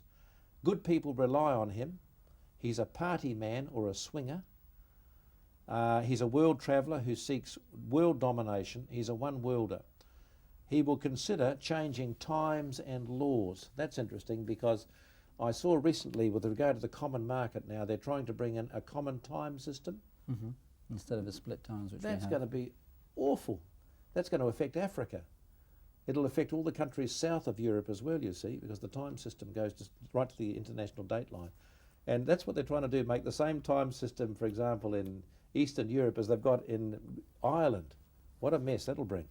This man's going to change the whole law system. The reason is that our law system in our country connected with Britain are based on the laws given by God to Moses on Mount Sinai. This man's an antichrist. He doesn't want God's laws. It says here, he will cause destruction and corruption. He will not work alone. Another man called the false prophet will help him. He's a peaceful man and a flatterer. He will have his image installed in the Jewish holy place in Jerusalem. He will confirm a 7-year peace treaty. I'd like to talk about that later. That's getting near. Mm-hmm. And lastly, he will be destroyed by Christ at his public coming. And lastly, one more lastly, he is alive now as I speak to you in this program. He's not a boy. He's a mature man, well known in the world today, and will take the position of Antichrist very shortly. This time, we've had red herrings many times throughout history about the coming of Jesus Christ, his second appearance. Now, we're approaching another millennium. Millennium fever, the year 2000. What is so special about this particular generation? You say he's going to come soon. The Antichrist first as well. So how to help the viewers to understand and identify this generation, how would you best do that? Now to answer that question, we go to Matthew 24 and read the words of Jesus in verse 34. This is what he said. Verily I say unto you, this generation shall not pass till all these things be fulfilled. Now I looked that up in the Amplified Bible, which is simply a book which gives you the Greek shades of meaning, clarifies it. I'll say it to you from the Amplified. Mm-hmm. Verily I say unto you, this generation, that is, a given body of people, shall not pass away until all these things taken together be fulfilled. So there must be a certain bunch of events will take place at one particular time. And I have spent a lot of years, 35 actually, working out the beginning of that generation, because if you don't know the beginning of it, you'll never find the end of it. Right. Now, whether to do this on television or not, I'll try it. Give it a go? Yeah, please. I'll try and explain it. Because it's important, I think, for people to understand. Well, I'll have to go back to Daniel chapter 8. Mm-hmm. There's an Old Testament prophet called Daniel. Yep. And what I'm doing now is establishing that 1967 is the beginning of that generation spoken of by Jesus. Okay. We used to think it would be 1948 when Israel became a nation, but now we believe it is 1967, the day that Jerusalem was taken over by the Jews for the first time in 2,500 years. That's right. So people understand that. They know that?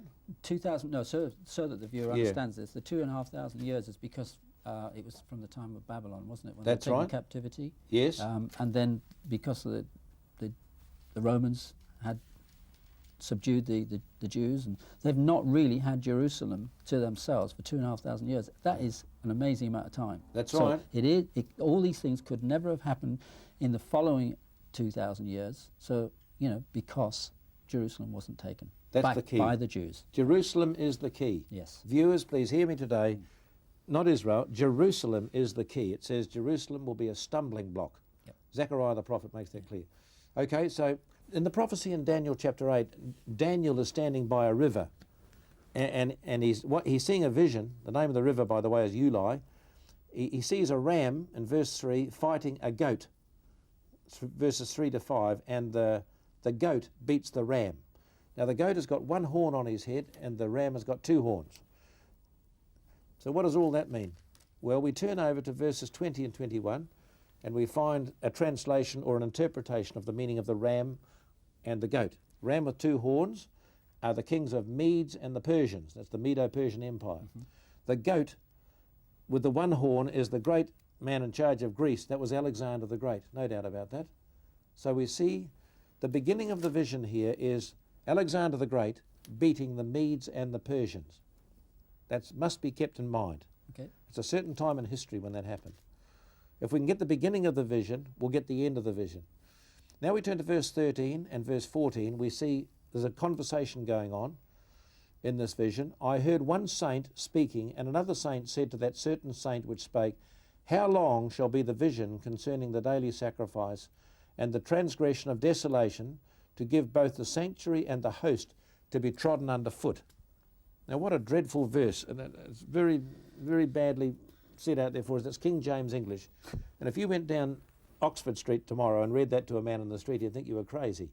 So we have to translate it for you. It simply means this. One saint is saying to another, how long until the temple area will be cleansed in Jerusalem, ready for the rebuilding of the temple and the coming of the Messiah? That's what it means. And the answer is verse 14, he said unto me, unto 2,300 years, then shall the sanctuary be cleansed. Now in Bible prophecy, you'll find in many cases, days can be translated years. And in this case, that applies. Okay, let's have a look at what we've learnt already today. We've learnt, first of all, one saint says, how long have we got until the temple area will be cleansed? And the answer is given, 2,300 years. Yes. 2,300 years from what, you say? Answer, from the time the goat beat the ram.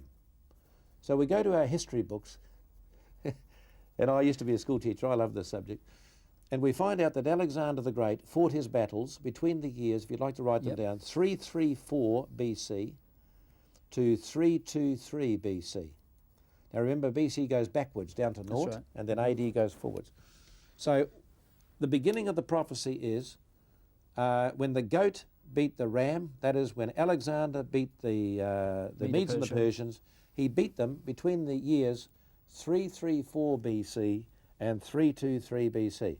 Now what the listeners must do, if you don't mind, if you have a pen and paper, write down two sums. Write down this number for a start, would you? 2,300.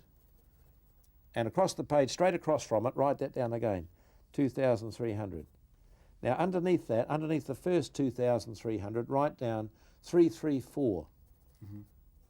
It should be on the left-hand side, 334, I'm sorry. Now on the right-hand side, write down 323. What I'm going to ask you to do now is do two simple sums. If you're an old person like myself, you'll know how to do a takeaway sum. You get rid of the BC dates from 2,300 and you're left with the AD dates when the sanctuary will be cleansed, when the temple area will be made ready for the coming of the Messiah. Now what dates do you get there? How just a matter of interest? Is that 1966 did you get? Yep. Now the first date is 1966, the second date is 1977. 77, okay. Yeah. I'm dyslexic. It's all right. Now would you notice that that's correct? The question is asked, when will the temple area be cleansed? Between those two dates. Between those two dates, 1966 and 1977, that's exactly what happened in 1967. The Jews took over the whole city of Jerusalem for the first time in 2,500 years. Right. Therefore, we know that we are living in that generation from Bible prophecy that Jesus spoke of. He said that will not pass away until all these things be fulfilled. That's right. Now, so you just pass away, so people understand that. It's not pass away in death, isn't it? It doesn't mean death. It means it won't pass out of existence. That's right. In other words, generation will see it. They'll see it. If you see the beginning, you'll see the end. It. You'll identify it. These are facts. Now, you see, I've got 4 children, 13 grandchildren. They keep saying, why do you keep going away all the time? I said, well, I won't have to soon. I mean, within a couple of years, all this is just being fulfilled. We don't have to keep doing this forever. It's going to be history soon. I'm talking prophecy now. This is the scripture. It says the prophecy is the testimony of Jesus. And if we can believe that Jesus is true through the prophecies. We also believe that he's the Saviour. He wants to save us from our sin. And he's a wonderful Saviour, my word. This is great stuff.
Blessed are those who hear the words of these prophecies from the revelations of Jesus Christ. For they will soon be fulfilled. Because they did not know their prophecy, they didn't recognize him. And that's what's wrong with Christianity today. Therefore shall her plagues come in one day, death and mourning and famine. That there would be great earthquakes.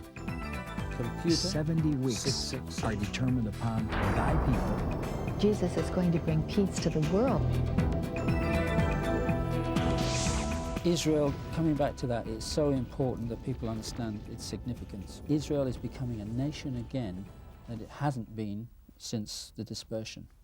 And what is significant is that what is talked about in, again in Ezekiel, that there would be a time in history when the Jews that have been scattered all over the nations will be brought back. Let's read something, in, shall we, in Ezekiel 36, would be interesting. Let's try chapter 36. It says here, verse 24, for I will, this is Ezekiel 36, another prophet, I will take you from among the heathen, gather you out of all countries, and bring you into your own land. That's right. The prophets say he'll come from the north, that's Russia, south, Ethiopia, all over the place. They're going back, and there are so many, they're living in tents now. Doctors and lawyers are living in tents and playing violins in cafes because they can't get a job. But they're determined to go back. God's blowing a certain whistle that only the Jewish ear can hear. And why do you think that is? Ready for their Messiah to come back. So they themselves are also expecting this Messiah now. They know as he's well. coming. Yeah. They know. So would that not make us as particularly Christians, believers, to really pay attention? Because I think the church has not really been training or advising people or revealing this information to them through the pulpit. It's something which has been, left to a very few people like yourselves to actually proclaim this message. I think so. I wish more would do it. I find I've got too many invitations. Some people are looking for work. I'm looking for a holiday, There's too much. I'm just praying that people will pick this stuff up. Take it. Use it. Run with it. Run with it. Prophecy is so powerful. I've discovered how that you can go around the world preaching the gospel. You will not get men to come and listen to many gospel meetings because they don't want to hear. I was in New Zealand one time, and a little story here. I was talking to a group of deacons, and they got a bit angry with me. They said, why do you run around the world talking about prophecy? Why don't you talk about the old rugged cross? And I said to these men, listen, I said, if you introduce me as a speaker on the old rugged cross, how many people do you think are going to come and listen about the old rugged cross? If you introduce me as a man who's going to talk about the crash of your dollar, notice the difference. And I said they'll come to my meeting and they'll get the old rugged cross thrown in. So I've got this poster here, look at this, welcome to the cashless society. Everybody's eyes light up when they see that because everybody's interested in money. And therefore I say they'll get the old rugged cross thrown in, but this stuff brings people to Christ, it brings them to reality. And I think, as the Bible talks about, in these last days, there would be a problem with the cash. In fact, Ezekiel, I think it talked about them throwing their silver and gold in the streets. Let's talk about the cashless society, because that is a subject which I know you know very well. let's help the people to understand how we're heading for a cashless society. And it's, again, its significance, because it's going to lead to the mark of the beast, isn't it? Okay, it is. We were doing meetings some years ago in a place called Penang, which is on the Thailand border. And I was doing these big meetings in a hotel, and I made the statement, cash is going to cancel. And that's why this poster is significant. It's got an empty wallet upside down laughing. This is from the Australian-New Zealand Bank. It says, welcome to the cashless society. I guess some of the viewers are already in the cashless society, we understand today. Yes. But this is a world plan. That's why the wallet's empty and laughing, you see. And I saw a movement in the crowd. I saw a lady, a Malaysian lady, turn to a man next to her and whisper something. Now, I've been a school teacher 15 years, and I notice all movement. So I said to my friend afterwards, what did she say to you? Oh, he said, that was so funny. You said, there's going to be a cashless society. And she was frightened. She said, I'll have to invest in gold. And just when she said that, I said, let's turn to James chapter 5. And we read in the book of James chapter 5 a prophecy about the foolishness of investing in gold at this time in history. Let's read James chapter 5. And any Asian viewers who are viewing what I'm saying today, I want you to take note of this, because you Asian people know very well your feelings about the value of gold as a security against, a hedge against inflation and so on. Let's read verse 1. Go to now, ye rich men, weep and howl for your miseries that shall come upon you. Your riches are corrupted, and your garments are moth-eaten. Your gold and silver is cankered, and the rust of them shall be a witness against you, and shall eat your flesh as it were fire. You have heaped treasure together for the last days. And do you know the Asian people, when I speak in Malaysia, are shocked when I say that there is a day coming when gold will be valueless. Now look at this. Yes, they think it's eternal, don't they? I'm sorry I ripped this one in half, but it came out of the paper 2 days ago. I was in Korea. It's taken from the Korean Herald on the 7th, which was 2 days ago. Korea's gold collection drive lowers international price. Now that is insignificant with what I'm going to tell you now. In the month, I think it was September, October, I was in Australia, and I learnt that the Australian government has been selling up their gold reserves. And I didn't realise this. And it says gold is no longer valuable as its mystical value has been attacked. Now that's an interesting phrase. How did it get undermined? They simply sold it, and I find that countries all across the world are selling up their gold reserves because they realise the new world currency is not based upon gold, silver, or any negotiable commodity. It is based upon a number in a computer. That's all. That's all. It's going to be a cashless society done all with numbers, either debit or credit through the computer system, and not based on anything. And it may interest viewers to know today that even the American dollar that I hold in my hand here is not worth the paper it's written on. In 1933, America went off the gold standard, and these are simply green receipts, which are worth absolutely nothing. But the people don't know that. They think if they've got a bundle of greenbacks, they're safe, but they're not. So the whole world money system is getting ready to be collapsed. Not yet. I want to make this very clear. The International Monetary Fund is looking at getting Japan into trouble at the moment. And when I speak like that, I mean the world government people are, and they're going to take Japan through the crunch. Let me read from this article here, taken from the Waikato Times in New Zealand, 10th of November this year. Japan's economy is sliding towards a crisis that will dwarf Southeast Asia's troubles, and there are few escape hatches, analysts say. The East Asian economic crisis was a sideshow before the real event. The main event is being prepared for you in Tokyo today. It's being prepared for you. It's being prepared. So what they're doing in the rest of the countries like South Korea, Philippines, Thailand, Indonesia and Malaysia and all that, Hong Kong, it's nothing to be compared to what's going to happen when Tokyo goes. Do you realise when they've got all these other countries caught under the trap of the IMF with the loans and conditions, they'll be selling out their countries, then they'll go for Japan in a very big way. Let me read to you. The slump has brought the capital adequacy levels of Japanese banks, which rely heavily on equities, below the levels required by the Basel-based Bank for International Settlements. That's the BIS I spoke about, that controls the G7. This is the panic selling before the crisis forces the government to abandon its Hooverite policies. Without government action, an economic crisis in Japan would put skids under the global markets because Japan is the world's principal source of capital. There it is. And then it says, if the main source of capital goes into a tailspin, watch out. And they're getting ready to do Japan. They don't want to do it yet. They're going to do the rest of Southeast Asia first, get them all on the loans, conditions trap, and when they're all selling out their government departments, they'll hit Japan last. And I'm making a prophecy here. I'm speaking to you, by the way, Howard, in this room on the 8th of January, 1998. I want the viewers to take notice. We're speaking prophetically here. The world monetary crash is not quite ready yet.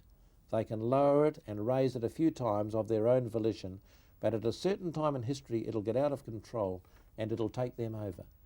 And when Japan goes, America goes, and Australia will go, and England will go, because as the Japanese lend their money all over the world, invest it, they'll simply take their investments back home to rebuild Japan. And when they do that, every other country that relied on their investments will collapse. And that will be the finish of the world money system. And in comes the plastic card, the smart card designed in Swindon, called the Mondex card.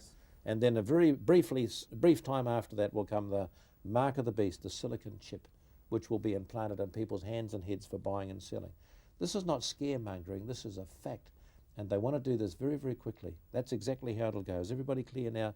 It's going to go Southeast Asia, they must sell out their government departments. Japan will be last, and they'll be forced to let overseas investors come in there, and that'll be the finish of the power of Japan. No longer will we have tour parties of Japanese running around the world all over the place, as they have been to this point. I'm sorry to say that, because a lot of them very nice people, good people, but they're being trapped in this world government trap. So putting your trust in earthly riches is a false thing to do. In fact, Christ himself said, didn't he, that to put your trust in your chattels, as it were, not in the earthly things, but in the heavenly things. How can they do that? How can we do that? Putting our trust in heavenly things is very important. Now, I should mention this also in answering this question, that in Australia now the gold mines are closing down. Only half of them are operating. As a result, the South African gold mines are also closing down, which is very sad, because in Australia they were called diggers. Are you aware of that term? Yes. Australians are called diggers. When the Aussies come over with their hats up on the side like that, the distinctive caps they wear during the war, they say, here come the diggers. What does it mean, diggers? Gold diggers. Australia was based on gold digging. And they say they're absolutely shocked in Australia that the government secretly sold out their gold reserves. Why? Because they knew all this was coming. Now, what did Jesus say? The words you spoke, he said, build up treasure on earth where the moth and rust may come through, thieves break through and steal, but rather build up treasure in heaven. When there's no rust, there's no moths, and the thieves can't get their hands on it. And it lasts forever. Yeah, I remember the day my son-in-law drowned. We were down fishing in the Marlborough Sounds, and my daughter was dancing on the deck of the boat, you know, singing that song, The Power of Your Love. If you sing that song, it's a beautiful song. Just dancing. A hot day, the water was calm, and 4 of our boys went out on a boat, and they dived off a rock called Stella Rock. We live in a beautiful inland waterway area of New Zealand. The tide was just changing. 4 boys went down, 3 came up. And my daughter ran across to me, my youngest girl, Debbie. She said, Dad, is it going to be all right? My son came rushing back in a little power boat. He said, quick, get some more oxygen. Richard hasn't come up. And for 7 hours we looked out across the sea. I said to my daughter, I'm sorry, love, you're a widow. You've just lost your husband. You can't live under the water without air. And they found his body 7 hours later. He had crayfish in a bag. They brought him up. I gathered the family together in the cabin on the boat. My old mother was there. She's 91 now, my mum. And she watched all this taking place. And my daughter was looking stunned as she looked out across the grey water waiting for the husband's body. We went into the cabin that day. We took out the scriptures for the day. It was this. It said there in the Word of God, the things which are seen are temporal, but the things which are not seen are eternal. That was our scripture reading for the day. I said, what we see today is shocking. That would be one of the worst days in my life, I think, Howard. I saw that boy drowning. I couldn't, it was horrible. For 3 months we had my daughter sleeping in our bedroom. I'd have to get up all through the night. You'd hear her weeping in the bedroom, and I'd have to get up and pray with her and tuck her in again. And 3 months of misery, really. And I'm a Christian. What's it like to be a non-Christian? At least we had Jesus to go to. He said, I am the resurrection and the life. He said, even if someone dies, they're not really dead. Though he were dead, yet shall he live. And I thought, well, at least Richard's going to rise again at the resurrection. But what do you do if you're not a Christian? I don't know. And I just read that to this family. You know, we all gathered round with my old mother. He says, the things which are not seen are temporal, but the things which are seen are temporal. Things are not seen are eternal. And this is what we need to have our attention focused on, is taken away from the things here which are temporal, our finances, the different way of life that we may have. It might be a good standard, it might be mediocre, it might be poor, Yes. but it's only temporal.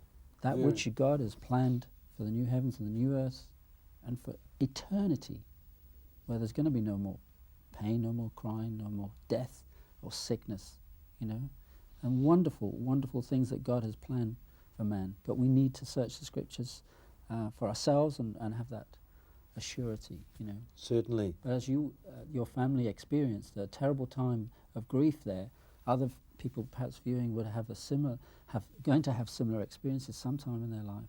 They will, And in everybody. fact, our cameraman, Ricky, didn't he? Yes. Buried his younger brother, he's only in his 30s, yesterday.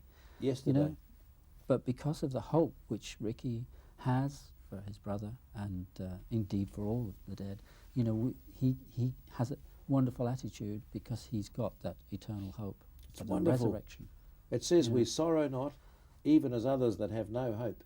I've watched them in the Pacific Islands jumping into the jolly coffin, you know, trying to wrench the body out of the coffin.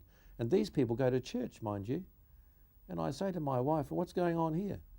Here's someone who's been in church most of their life jumping into the coffin. They've still got no hope.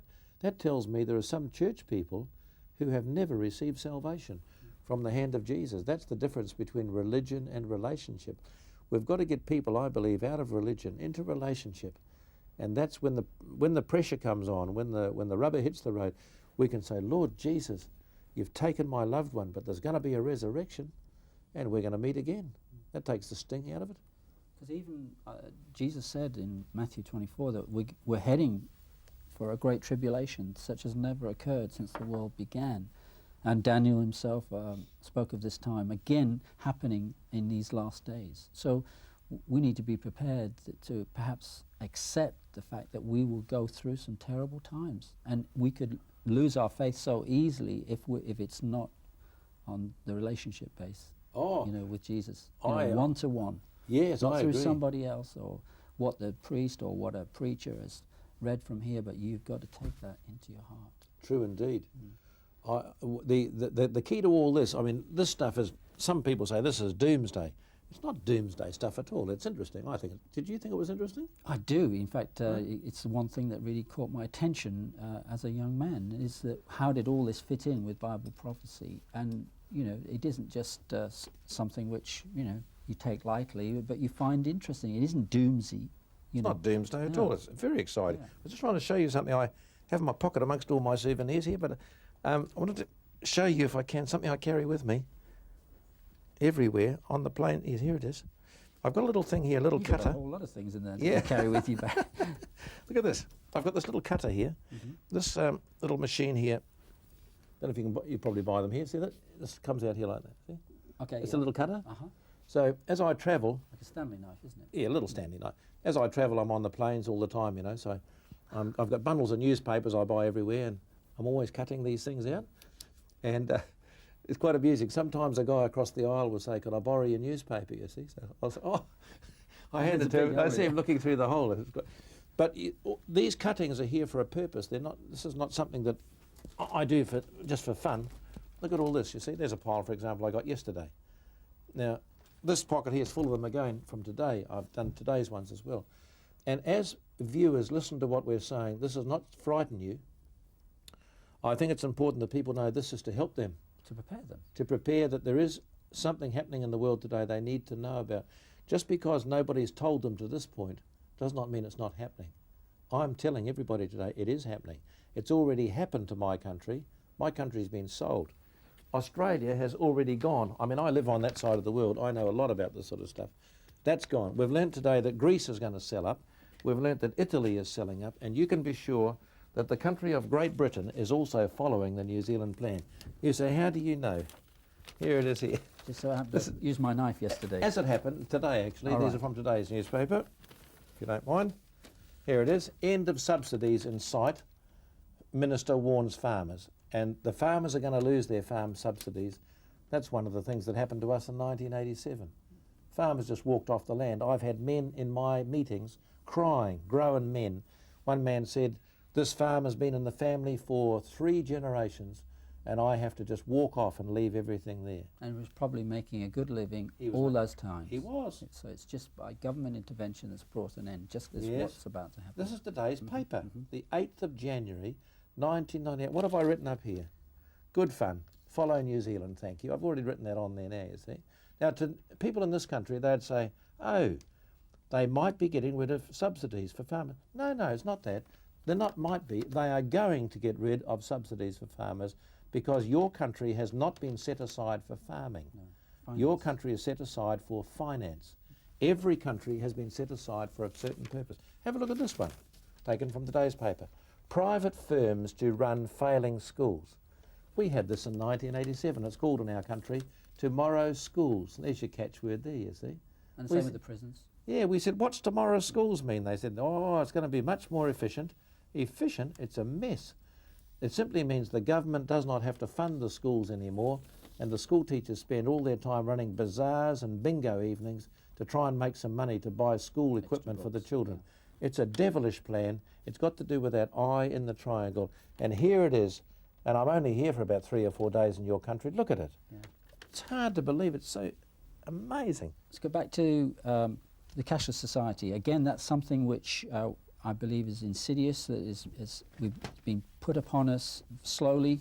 You know, it started with, as you said, in Swindon. They've done a test case there with a community of giving them a card, a Yes. Mondex card, and they have to live without using cash, right? That's right. Explain a little bit about that, Barry. All right. The Mondex system was very successful. By the way, the word Mondex, adopted in Swindon, England, I have preached there, this message, is taken from the 2 French words le monde, which means the world. It's a world card. Here's the advertising for it. Mondex card holders conditions. Mondex, the talk of the town. It simply means that they're going to bring out a card, a smart card, very shortly, to be adopted in New Zealand, Australia, South Africa, and it's already here, I believe, in a small way. They're going to bring out nationally, and we're going to have this card to buy small items, which is going to be very, very interesting because it's definite for this year, 1998. They said that to us. It's coming out. That'll go worldwide. Right. Now, that will not last very long because the plastic card, I have discovered, has a number of problems. Yes. You know them? Yeah. They can be broken, they can be stolen, they can be lost, they can be wiped by running a magnet across the magnetic strip. What else have I got here? They can be counterfeited. In Hong Kong, they can rebuild cards just like your card. And so there's one way to stop that. That is to put the thing on the people's hands or heads for buying and selling. Now this comes into Revelation, doesn't it? Revelation chapter 13. So we see the stages now. Howard, here's this one. From Australia, gold is no longer a good store of value. And this article says here, once you question its mystical value, that's the end of it. Same with diamonds, I should mention. Any viewer today who's into diamonds, you want to recognise only the mystical value makes them valuable. As soon as the world government people say diamonds are no longer valuable, it's finished. They're just a piece of shiny rock. That's right. And the same applies to gold. So we see we're already at this stage, gold is finished. Forget about gold, that's gone. We see that we are now at the stage where cash is getting ready to go. I've got a whole file here. Everywhere we travel, we see cash is going to cancel. Let me just show you a few, if I may. I brought a few things here with me. Just a few. You know what? Here, look at this. I'll put them here. The death of cash. Let's read them out to you. Death of cash. Soon we will have a cashless society, taken from South African Star. In Sydney the other night, we were doing this meeting, and a man stood up in the meeting, came out the front. He said, I am involved in setting up the Mondex card in Australia. Would you like me to give you a talk? I said, yes, come on. So he came out the front. This is what he showed us. Look, there's the little machine everybody will have. We'll all have one of these little blue containers here. And he explained that's on your key ring. and you simply slip your card in. Your card will have one of these little silicon chips in it, such as you have on your phone card already. Yeah. Just slip that into your little receiver here. It'll give you the amount. There's a screen there. You push a button, no doubt, or something. It'll tell you how much you've used. And then you go back and recharge your card again with more finance and so on. Now, these cards will not last long. We've made that very clear. They can be lost, stolen, bent, wiped, broken. Carbon copy can be stolen and mail ordering done over the phone. In Hong Kong, they're duplicating them. And so the Bible stage is clear. Let's read it, shall we? Revelation 13. Yep. So clear.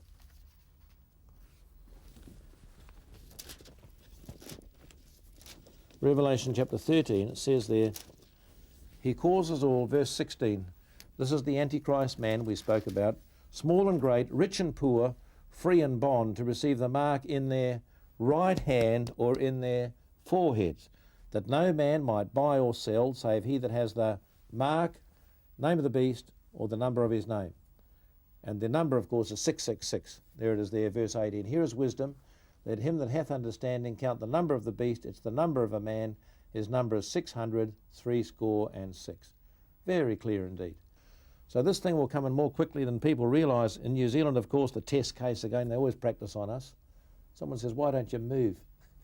Well, you have really. Oh, by virtue of travelling the I world. know, but I was born there. I might as well stay there. It doesn't make any difference really where I live. It does. I believe prophetically you were placed there. I was put there for a purpose, no doubt, that I might learn all these things and tell others. But Anyway, this back to this again. cashless society. So the cashless society, we have first of all the crash of cash. First of all, I guess it's going to happen overnight anyway, because that man won't put up with something that's introduced like this because it becomes a controlling factor, doesn't it? certainly. Now let's recognise Japan could have a part in this thing.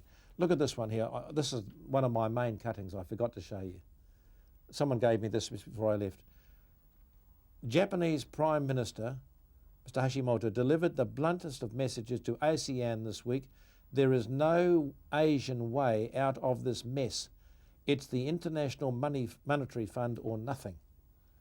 That's the Japanese Prime Minister. What he's really saying is, we are going to get involved in the loans conditions thing. So that's the end of Japan. As soon as I see that, I say, goodbye Japan.